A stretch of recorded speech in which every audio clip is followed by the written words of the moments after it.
At yan nga guys, nandito ako dito. Kasama ko yung anak ko dito sa Giginto. Sa tapat ito ng simbahan ng Giginto sa may munisipyo. Yung AMR Hub guys na repair center ng mga cellphone.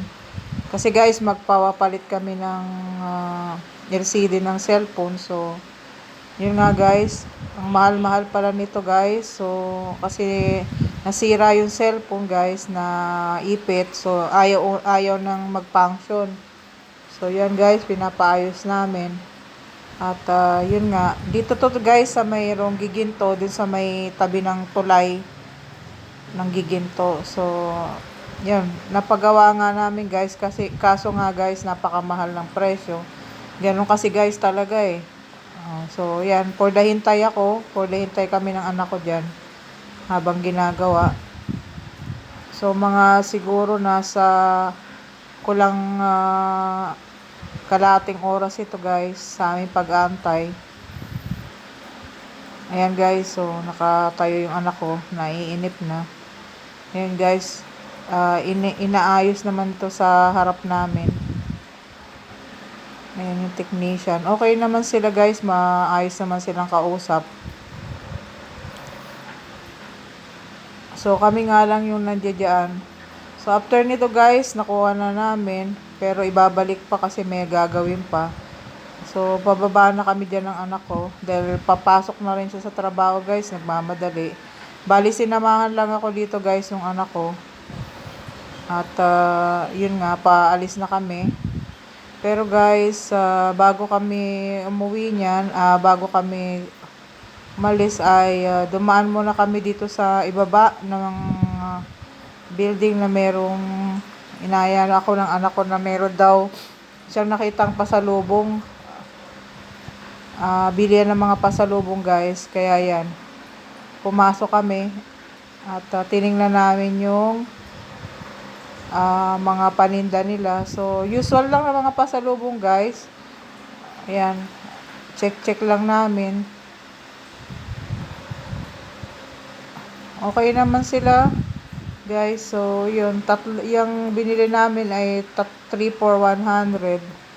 Yung iba lang guys, medyo mahal. Siguro nga kasi syempre, maganda yung pwesto. So, syempre guys, mahal yung gano'n. Mayroon nga din sila ditong ice cream saka yung ganyan mga biscuit na nakarepack. So, yan lang naman guys. Yung anak ko lang yung bumili. So, yan. Tumitingin-tingin ako guys. So, yun lang ang ano. Parang bago lang to nag-open guys kasi may mga balon-balon pa sila eh. Sa loob. Yung mga kamote chips yung nakatinda dyan.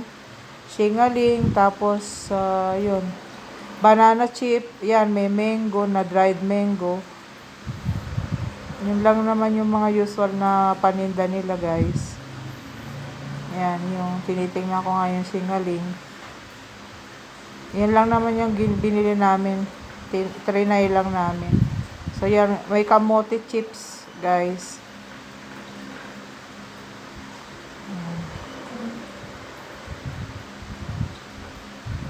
So kung gusto niyo dito, yung mga taga dito sa Giginto, dito lang to sa harap ng simbahan ng Giginto dito sa may tulay.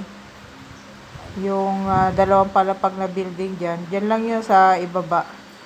Guys, yung tindahan nito. Mga pasalubong. Okay naman yung price nila. Ito nga, 3,100. Yung mga nakabalot. So, yan. Yan ang mga tinda nila, yung mga usual na pasalubong. So, lumabas na nga rin ako din guys at iaayos ko lang yung yan guys, yung ano nila, may ice cream pa din sila. Yan, mga pasalubong guys.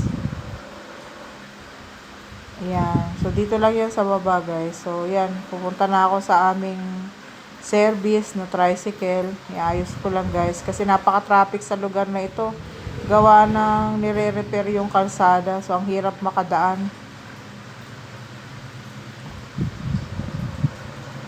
Alis na nga kami nito, guys.